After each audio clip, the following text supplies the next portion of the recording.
Good afternoon, CFM. It's Coach Matt with our final workout of the week. It's Saturday. We're going to do a little combo work today. Let's begin with 3 minutes, your choice, warm-up pace cardio. And I want you to get 2 rounds through. Again, a little bit more rolling vestibular stimulation work. We're going to do some handstands. So work on either a handstand kick up, like so on the open floor. You can kick up against the wall. Candlestick to handstand, a little bit more advanced skill, and you can work on rocking back and forth first. So starting from the standing position, sitting, working that candlestick, and then back to your feet if you want to, and then if you can, we roll backwards from the candlestick into the handstand, which is a lot more advanced gymnastic skill, but it's something that we can all work towards by just working on our candlesticks like I just showed you, okay?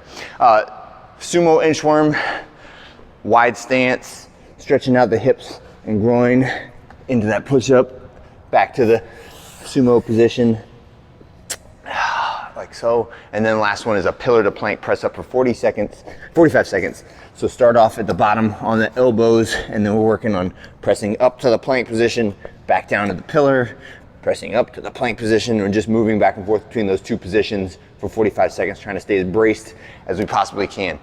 Next, we'll take a little bit of time to set up our exercises, right? So we have our slam ball, we have our dumbbell, we have a jump rope. And the way this workout is gonna work is it's some bookends that are based on our 2,000 meter row pace, okay? So number one is know what your row pace is, discuss it with a coach before the workout, have a plan for what you're gonna do. Don't just hop on a rower and say whatever happens, happens.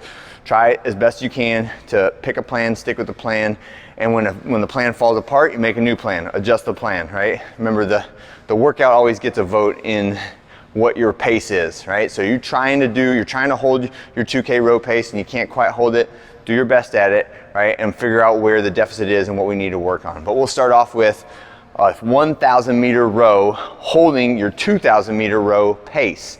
So it should not be a death-defying pace at the very end, right? It should be something where my heart rate's up. I feel like I can still hold this for a while, but it's definitely something that is rapidly expending my available energy, and I'm only halfway done with this 2,000 meter row. You're gonna hop off, look at the clock when you're done with that, and take exactly 2 minutes rest. And then we're gonna do a 10-minute AMRAP, right? And that's gonna be like, let's say you finish the row at 3 minutes and 30 seconds, right? Then at 5 minutes and 30 seconds, you start your 10-minute AMRAP, and you're on a clock until 15 minutes and 30 seconds, and that's your 10-minute AMRAP. So it would be smart for everyone to have a little board or a piece of paper and write down what their start and stop times were, so that you know exactly when you should be stopping your rest, starting your 10-minute AMRAP, and then stopping your 10-minute AMRAP and starting your next piece of rest, okay? So it'll be a 10-minute AMRAP.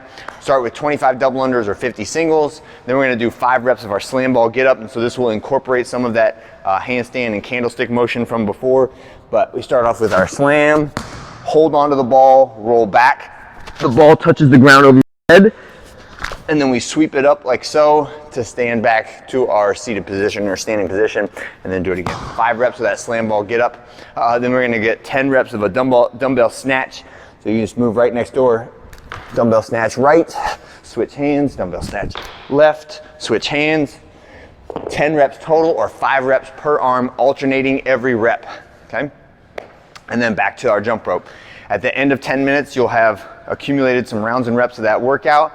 You'll get exactly 2 minutes, and then we're back on the rower trying to hold the same pace from the beginning of the workout, right? So the trick on this one is try not to sandbag the 10-minute AMRAP too hard, but also if you go full send on the 10-minute AMRAP, there's no way you can hold your 2K row pace. So a lot of this is just self-discovery, like knowing what your limit is, how hard you can push during that 10 minutes to be able to recover in 2 minutes, to be able to hold that 2K row pace.